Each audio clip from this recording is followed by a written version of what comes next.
오늘은 예수님이 예루살렘으로 입성한 종려주일이기도 하고 또 순환주간을 시작하는 첫날이기도 합니다.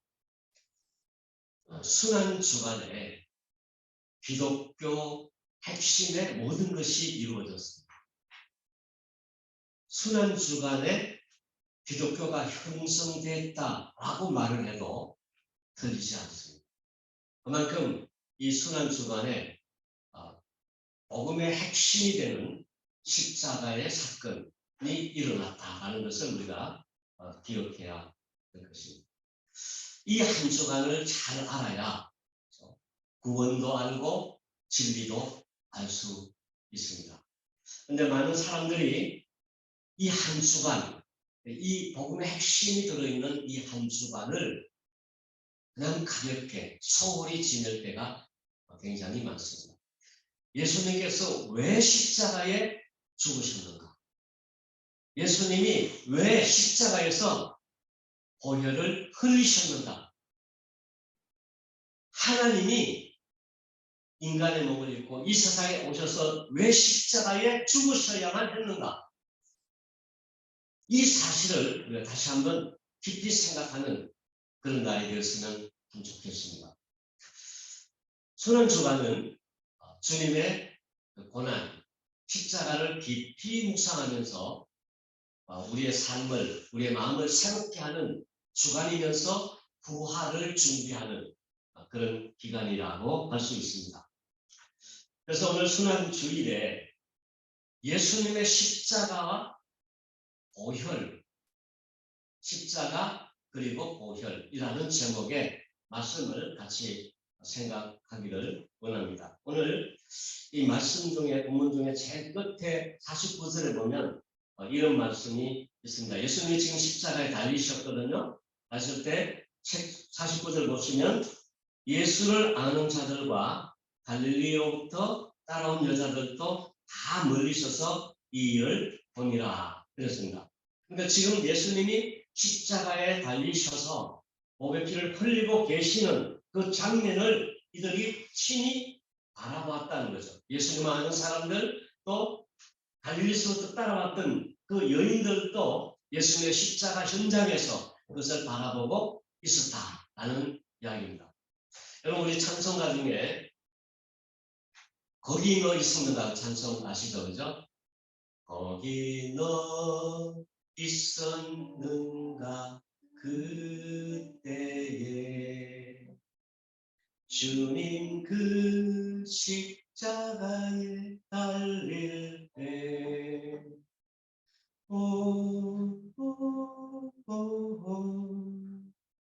때로 그 일로 나는 떨려 거기 너 있었는가 그때에 이 찬송처럼요. 지금 십자가 현장에 내가 와 있다. 여기 예수를 아는 자와 갈릴리로부터 여자들이 함께 예수님의 십자가의 현장 속에 예수님이 지금 십자가를 지시고 몸의 피를 흘리시는 그것을 친히 바라보고 있었던 것처럼 이 시간에 우리도 그 현장에 들어가서 이 말씀을 들으면서 다시 한번 하나님이 주시는 큰 은혜를 받는 귀한 시간이 되었으면 좋겠습니다. 네. 이스라엘 나라는요, 보석 가공 국가이기도 합니다. 그래서 이스라엘 성지순례에 가면 가이드들이 안내하는 사람들이 이렇게 보석 공장으로 이렇게 안내를 할 때가 있어요. 그래서 돈을 좀 많이 가져가는 사람들은 그 보석 공장에서 보석을 이렇게 구입하기도 합니다.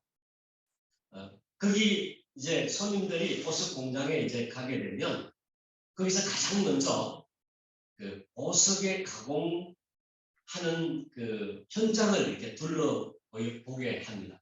그리고 또 영상으로 그 공정이 어떻게 이루어지는가 이런 것들을 자세히 이제 보여주고 그 다음에 이 보석의 성질은 어떤 거고, 이 보석이 어디에 쓰이는 것이고, 그리고 보석의 특징이 뭐냐 라는 것들을 하나하나 설명을 해줍니다.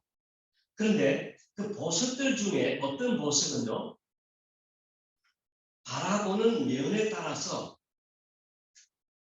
다른 빛깔의 색으로 나타나는 그런 보석도 있어요. 그러니까 이쪽으로 이렇게 보면 이 보석이 푸른색, 푸른 빛을 띠고, 그 다음에 다른 쪽으로 이렇게 바라보면 이 보석이 황색 빛을 띠기도 하고, 또 다른 면에서 보면 이 보석이 분홍색 빛을 띠기도 합니다. 참 신기하죠, 그죠? 예. 이와 같이 우리가 십자가, 주님의 십자가를 바라볼 때에 십자가도 바라보는 면에 따라서 각기 다른 빛을 비춰줄 수 있다는 것입니다. 그래서 오늘 우리는 십자가를 세 가지 면에서, 세 가지 다른 각도에서 십자가를 바라보면서 십자가가 주는 그 메시지를 받기를 원합니다. 첫째 한 가지는요, 하나님을 향한 면에서 십자가를 바라봅시다 하는 겁니다. 하나님을 향한 면에서 십자가를 바라봅니다. 하나님을 향한 면의 십자가를 바라보면 그 십자가는 하나님 마음속에 있는 상처를 우리에게 보여주고 있습니다. 어떤 어머니에게 아주 귀한 아들이 있었습니다. 어머니는 그 아들을 너무나 사랑했고요. 그 아들이 그 어머니에게 전부다라고 말을 해도 들리지 않을 정도로 그 아들을 참 아끼고 사랑했고요. 더욱이 그 아들에 대해서 장래에 큰 기대를 가지고 있었어요. 그런데 어느 날 불행하게도 이 아들이 큰 죄를 범하고 말았습니다. 이 아들이 큰 죄를 범했을 때에 누가 가장 큰 상처를 입을까요? 그 어머니겠죠. 그렇죠? 그 아들을 가장 사랑하고 가장 기대했던 그 아들이 큰 범죄에 빠져서 죄를 지었다 라고 했을 때 가장 상처받는 사람은 그 아들을 사랑했던 어머니일 겁니다. 그렇습니다. 우리가 가장 사랑하는 자가 잘못을 하고 죄에 빠지게 되면 사랑했던 그 사람이 상처를 받게 됩니다. 그래서 사랑과 상처와 고통은 정비례한다는 거잖아요. 사랑이 깊을수록 상처도 깊고, 사랑이 뜨거울수록 고통도 크다. 하나님께서는 우리 인간을 너무나 사랑하셨어요. 하나님은 무한히, 영원히, 그리고 변함이 없는 사랑으로 우리를 사랑하셨어요. 그런데 인간이 하나님 앞에 범죄했습니다. 불순종하고 죄를 지었습니다. 그 결과가 무엇입니까? 하나님 마음에 큰 상처를 입혀드렸다. 그래서 살아계신 하나님의 가슴 속에 고통의 십자가가 세워졌다는 거예요. 여러분이 갈릴리 언덕에 갈보리 동산 위에 예수님의 십자가, 그것은 인간의 죄로 말미암아 사랑의 하나님의 가슴 속에 고통의 십자가를 세운 거예요.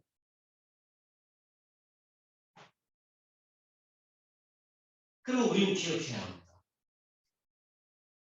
우리의 죄는 하나님의 마음을 상하게 한다.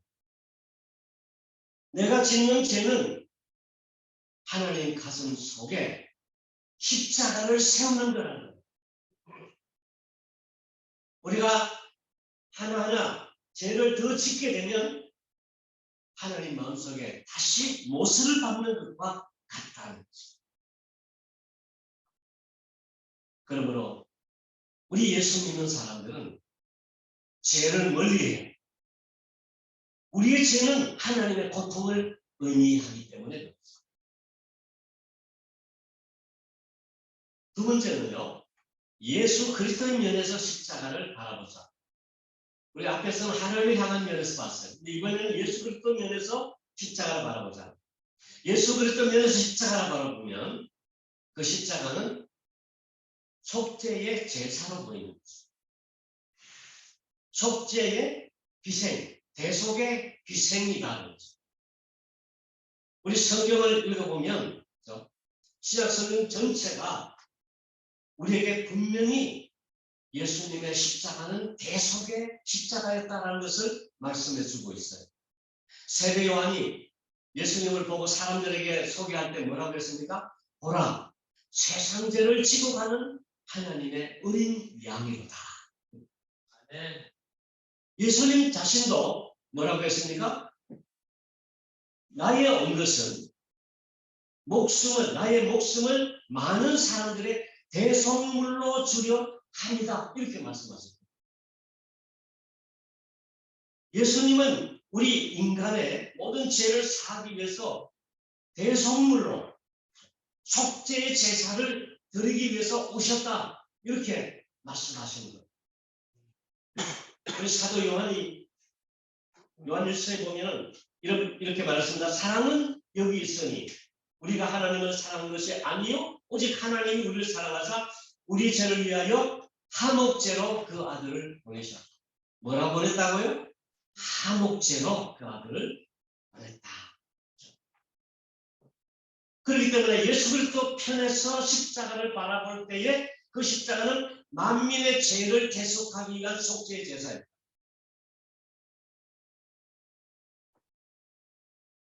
아담 이후로, 그렇죠? 아담의 범죄 이후로 모든 사람은 다 죄인이라고 했지 않습니까? 모든 죄가 없는 사람이 없습니다. 그렇죠? 하나님 앞에 의인은 하나도 없다 그랬어요. 그럼 이 죄 문제를 어떻게 해야 합니까? 죄 문제를 해결할 수 있는 길이 뭡니까? 죄 문제를 처리하지 않고는 누구도 구원을 받을 수가 없어요. 그렇다면 누가 능히 인간의 죄를 대신 질 수 있겠느냐 하는 거죠. 어떤 인간 중에도 어떤 사람도 그 죄를 대속할 수는 없습니다. 인간 중에 그렇게 할 수 없어요. 왜냐하면 인간은 다 죄인이기 때문에. 또 죄를 계속 짓고 있습니다. 그럼 그렇다고 해서 인간이 아닌 어떤 영적인 존재, 그런 존재가 인간의 죄를 대신할 수 있을까요? 천사가 인간의 죄를 대신 질 수 있습니까? 그럴 수 없습니다. 왜냐하면 천사는 인간이 아니거든요.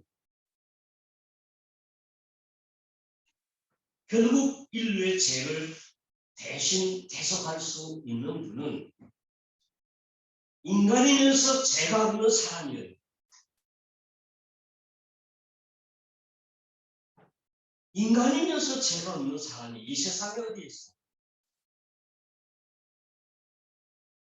그래서 하나님께서 독생자 예수 그리스도를 우리에게 보내주셨습니다.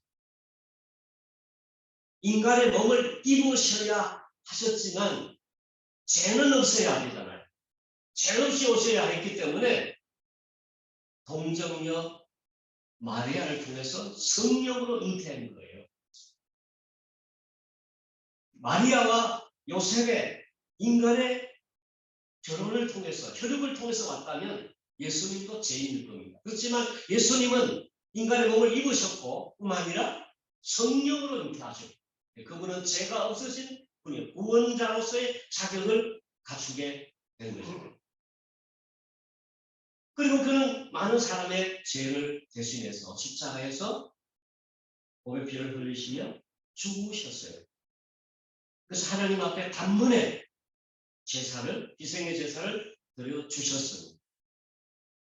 그래서 누구든지 그 이후로 예수를 믿는 사람들, 예수님의 십자가의 대속을 믿는 사람들은 죄 용서받고 구원을 받을 수 있게 됐다는 거죠.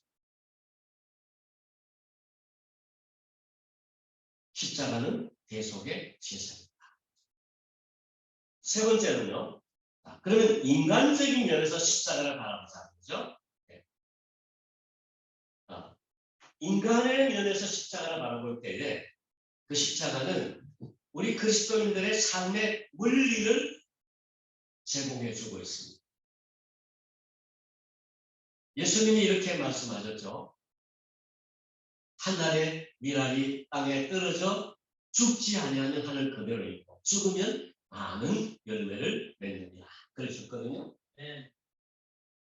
예수님은 그 말씀대로 하늘의 미랄이 되셔서 땅에 떨어져 죽으셨습니다. 바로 십자가에 죽으셨다는 거죠. 이렇게 십자가는 죽음을 통해서 생명을 얻는 원리를 우리에게 보여주신 겁니다. 예수님은 친히 그렇게 사셨고 그리고 예수 믿는 우리들에게도 이 원리대로 살아가고 말씀하고 계시는 거예요. 베드로전서 2장 21절을 보면 이런 말씀이 있습니다.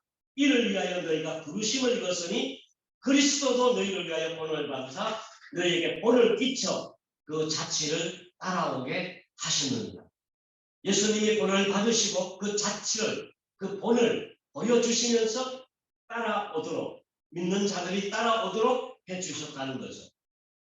예수님이 예수 믿는 그리스도인들에게 뭐라고 했습니까? 우리를 향해서 너희는 세상의 빛이니 너희 빛을 세상에 비추어 하나님께 영광을 돌리게 하라.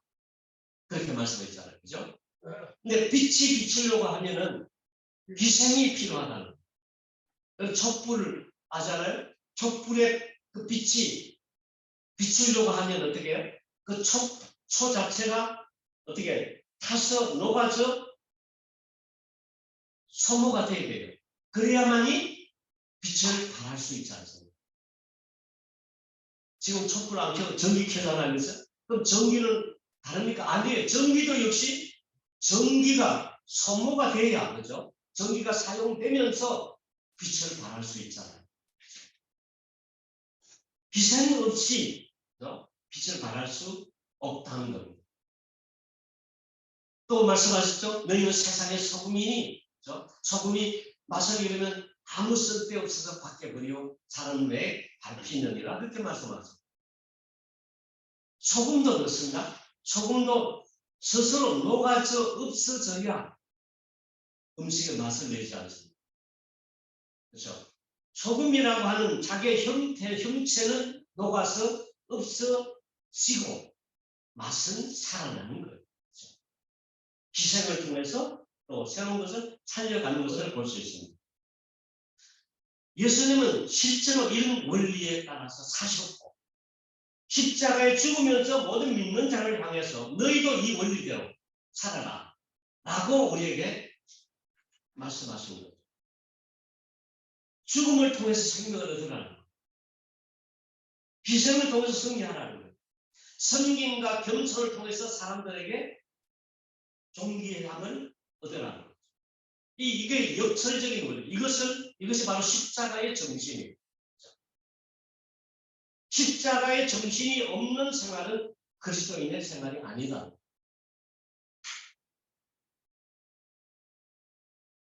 자, 오늘 우리 이렇게 그렇죠? 십자가의 3면을 이렇게 바라보 세 가지 면에서 봤습니다. 오늘 그리스도인들 가운데 이 십자가의 정신이 점점 희석되어 가고 있다는 거죠. 십자가의 정신이 다시 살아나야 합니다. 세상 사람들이 예수 믿는 사람 볼 때도 또 예수 실제로 믿고 있는 우리들끼리 서로 이렇게 봐도 십자가의 모습이 잘 보이지 않을 때가 많습니다. 우리는 그리스도인이지 않습니까? 그리스도인들은 그리스도인다워야 되죠. 어떻게 할 때 그리스도인답습니까? 십자가의 정신으로 살아갈 때에 그리스도인답게 되는 거예요. 그렇다면 우리는 십자가를 묵상해야 해요. 십자가의 정신, 그 십자가의 사랑, 십자가의 은혜, 그것을 깊이 묵상하고 그 삶을 나의 삶에 담아보는 그런 훈련이 필요합니다.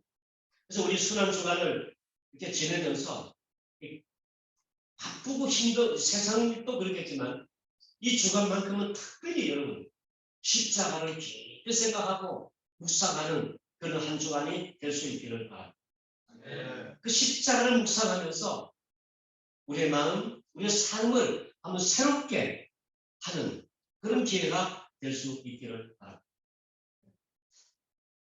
우리 지금 십자가를 묵상했습니다. 그러면 이번엔 십자가의 보혈, 그 십자가의 보혈을 한번 묵상해 볼 수 있도록 예수님의 피는 사람의 피와는 달라.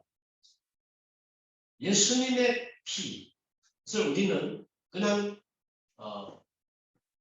피라고 말하지 않고 보혈이라고 말하지 않습니다. 보배로운 피, 보혈. 가톨릭에서는 선혈 이렇게 부르더라. 선혈. 예수님의 보혈, 그 보혈에는 능력이 있어요. 능력. 우리 찬송가에 보면 그 보혈 찬송이 참 많죠, 그죠? 주의 보혈 능력이 있도다. 주의 피 믿고 주의 보혈 그림 양에 매우 귀중한 피로다. 그렇습니다. 이 보혈은 능력이 있는 줄로 믿습니다. 네. 우리가 주님의 보혈이 어떤 능력이 있을까요? 우리 잠깐 세 가지 생각합니다. 첫째는 제사함의 능력입니다. 우리 인생들은 죄의 종로를 타다가 죽습니다. 모든 인간이 하나님 앞에 죄인이에요. 어떤 국가, 어떤 민족의 사람일지라도 다 죄인입니다. 근데 그 죄를 용서받는 길이 세상에는 없어요.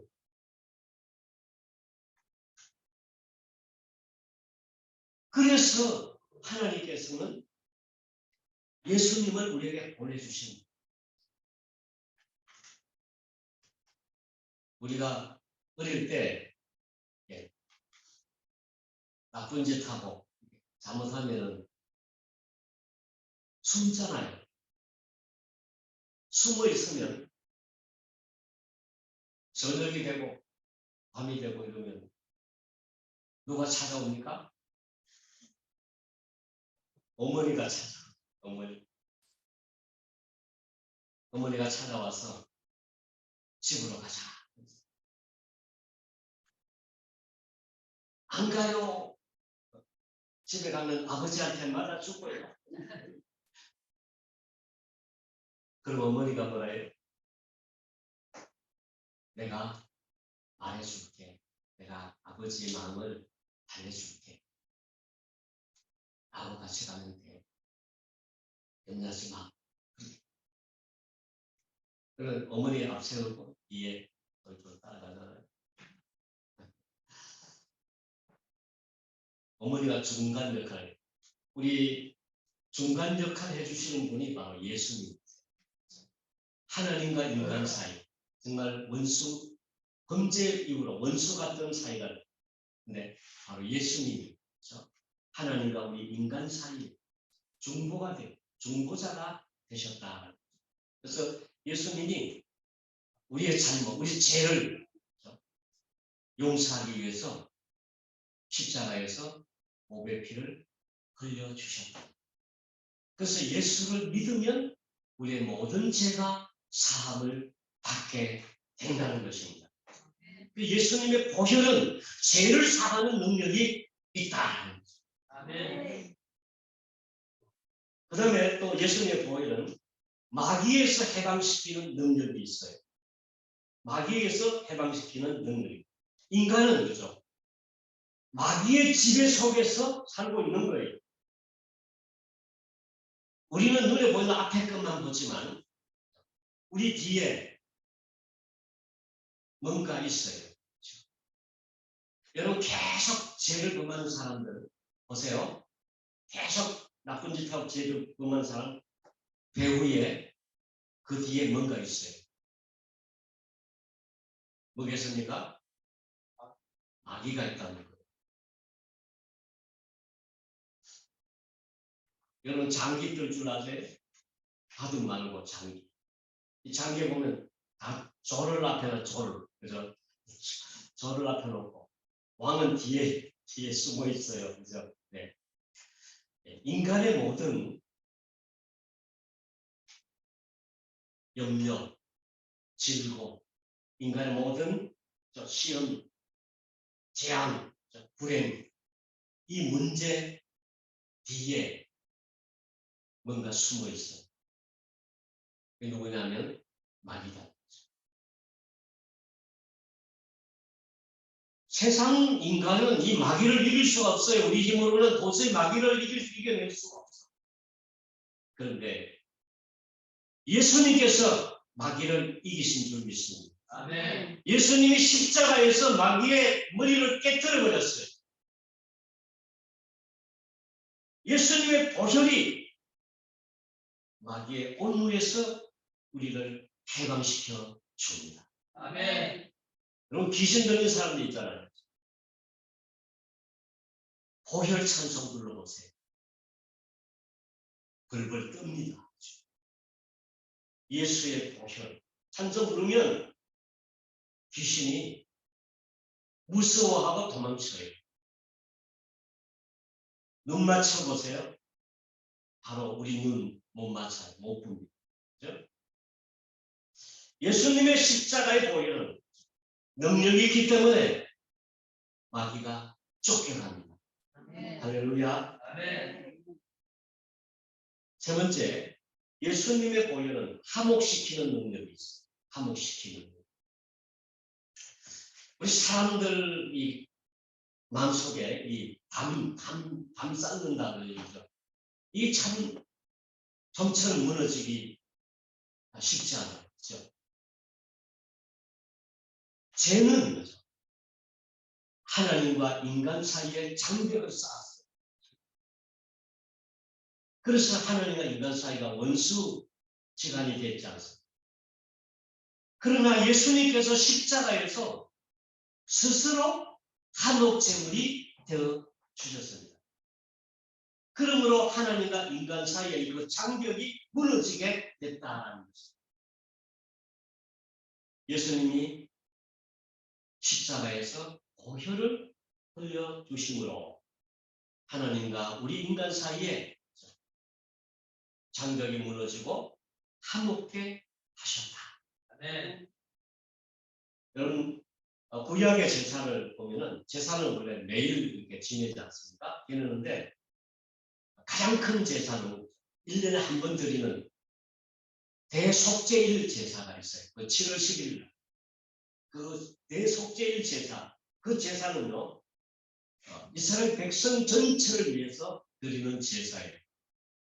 그러니까 매일 드리는 각자의 제사는 그 개인을 위해서 개인의 죄를 사하기 위한 제사지만은 7월 11일 날 드리는 대속죄일의 제사는 전체 이스라엘 백성들의 모든 죄를 대신 안고 들어가서 드리는 제사예요.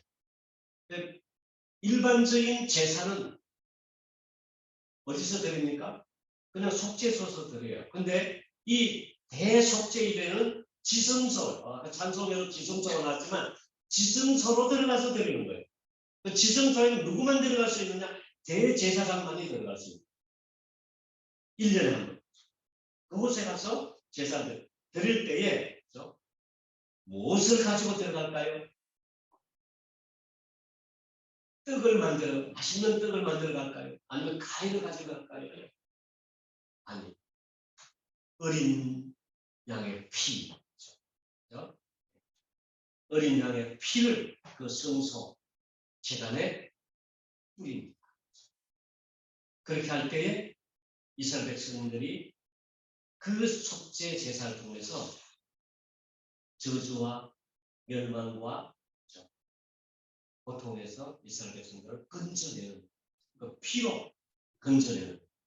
사실 구약에서 2000년 동안 이 제사가 계속적으로 이어져 왔던 것입니다. 그런데 예수님이 오셔서 그렇죠? 인류의 죄를 가지고 단 한 번에 지성소로 들어가셨어요. 그게 뭡니까? 바로 십자가를 지셨다. 십자가의 제사죠.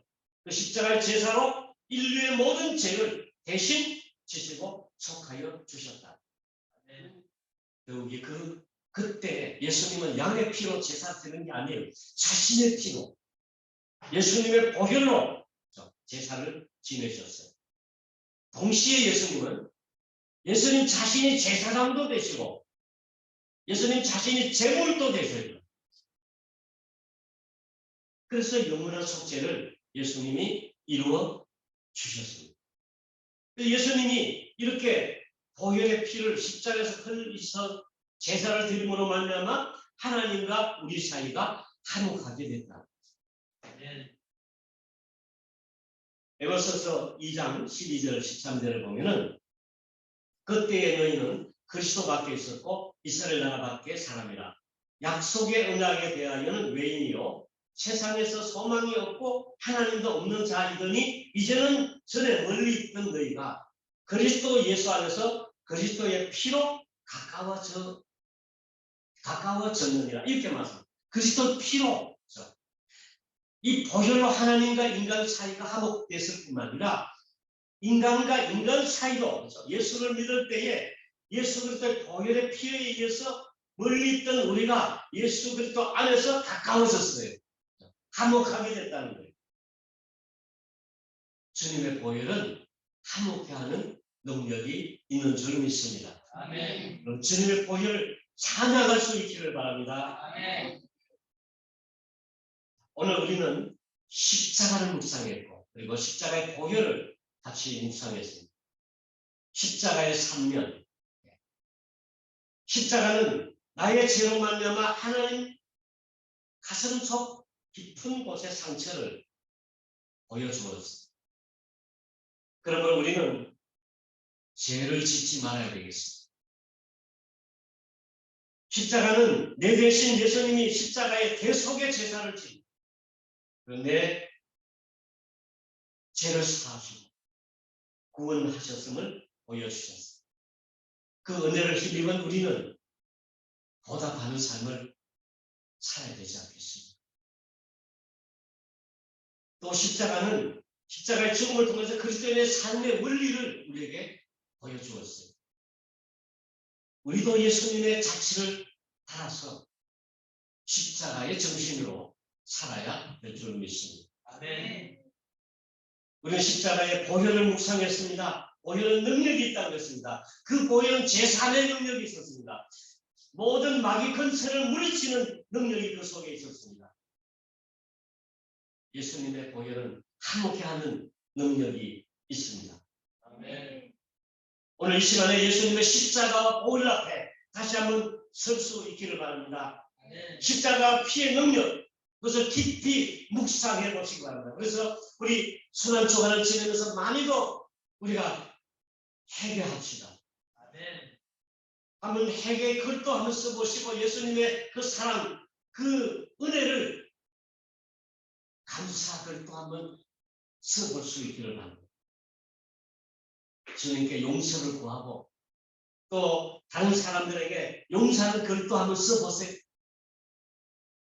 그렇게 하는 동안에 주님의 은혜가 우리의 가슴을 적시고 우리의 눈을 적셔주시게 될 줄로 믿습니다. 네. 사랑하는 성도 여러분, 예수님이 십자가에서 보혈의 피를 흘려주시지 않았다면 우리가 어떻게 됐을까요? 우리는 심판을 받아서 영원한 지옥 정글에 떨어져 영원한 형벌을 받을 수밖에 없었습니다. 그렇지만 예수님이 우리의 모든 죄를 지시고 십자가를 지시고 보혈을 흘려주셨습니다. 죄 사함받고 구원받는 길은 오직 이 예수 그리스도를 믿는 길밖에 없는 줄로 믿습니다. 아멘. 예수님의 십자가는 우리들에게 구원의 진리를 보여주었고 인간의 근본적인 문제를 해결해 주셨습니다. 인간의 죄 문제를 해결해 주시고 죽음의 문제를 해결해 주었습니다. 예수님의 십자가의 보혈에 구원의 진리가 담겨져 있습니다. 아멘. 예수님의 십자가 보혈이 여러분의 마음과 삶을 새롭게 이끌어갈 수 있기를 간절히 바랍니다. 아멘. 이 시간에 한번 같이 기도하도록 합시다. 우리 십자가 현장 속에 정말 그 주님이 내 앞에서 십자가를 주시고 보혈 피를 흘리시는 것을 생각하면서 우리 자신의 모습을 한번 성찰해 보시기를 바랍니다. 우리가 십자가에 삼는 은혜를 보아도 주님의 은혜와 사랑이 너무나 큰데 우리는 여전히 죄 가운데 살고 있는 것을 압니다. 이 시간 성령님께서 우리 마음속에 십자가와 그 보혈의 뜻을 알게 하시고 우리를 감동케 하여 주셔서 진정으로 해결하고 우리의 마음과 삶을 새롭게 하시도록 우리 오늘 한번 조용히 성령의 인도를 받으면서 한번 깊이 기도할 수 있기를 바랍니다. 이 시간에 다시 한번 같이 우리 조용히 주의 이름을 부르고 같이 한 2~3분 같이 기도하도록 하겠습니다. 기도하겠습니다. 사랑하는 아버지 감사합니다. 우리 오늘 십자가 앞에 섭니다. 그 보혈 앞에 아버지 하나님 무릎을 꿇습니다. 하나님 아버지 마음이 떨리고 아버지 하나님 우리 자신의 그런 수치 아버지 하나님 아버지 높여 주여 아버지 하나님 그 십자가를 위해 쓰는 아버지 하나님 그 십자가 위에 아버지 정말 하나님의 아버지 하나님 가슴 속에 썩어진 고통의 십자가 우리가 제일 아버지 대속의 죄사함을 하나님의 은혜 생각하며 어떻게 못하는가 아버지 하나님 아버지 하나님 십자가 아버지 우리가 어떻게 살아야 아버지 하나님 십자가 저희가 아버지 아버지 우리 죄 씻어 주시고 예수님의 보혈로 하나님 아버지 우리를 아버지 다시 아버지 마귀의 모든 근처를 자신들 절장 문제를 아버지는 또 아버지 한국에 하시는 그 아버지는 주님의 아버지 보혈의 능력이 우리 가운데 임하게 하여 주시옵소서. 아버지 하나님 아버지 하나님 해결하고 성령으로 설치하여 주시고 아버지 신령으로 깨닫게 해주시고 아버지 하나님 아버지 성삼 아버지 하나님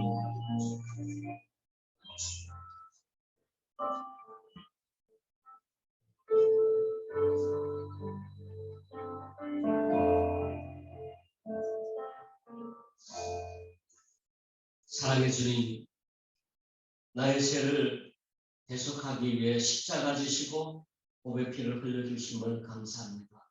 네.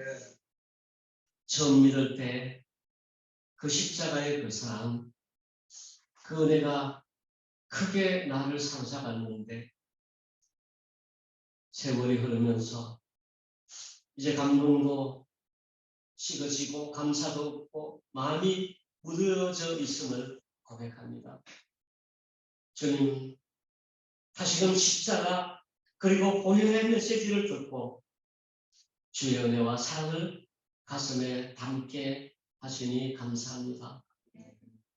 주님, 우리의 죄와 흠을 미지근한 신앙생활을 회개합니다. 십자가의 보혈 속으로 들어갑니다. 용서하여 주시옵소서. 지난주간 주님의 십자가 보혈을 묵상하는 동안 십자가의 삼면을 바라보게 하시고 하나님의 고통의 마음을 느끼게 하시고 예수님의 대속의 은혜를 감사하게 하시고 주님을 본받아 십자가 정신으로 살아가는 결단이 일어나게 하여 주옵소서. 내 죄를 사하고 마귀를 물리쳐 이기게 하시고 화목케 하시는 보혈의 능력을 찬양합니다. 죄와 마귀의 근설부터 자유하게 하여 주시옵소서. 십자가와 보혈의 전달자로 살아가게 하여 주옵소서. 예수님 이름으로 기도하옵나이다. 아멘.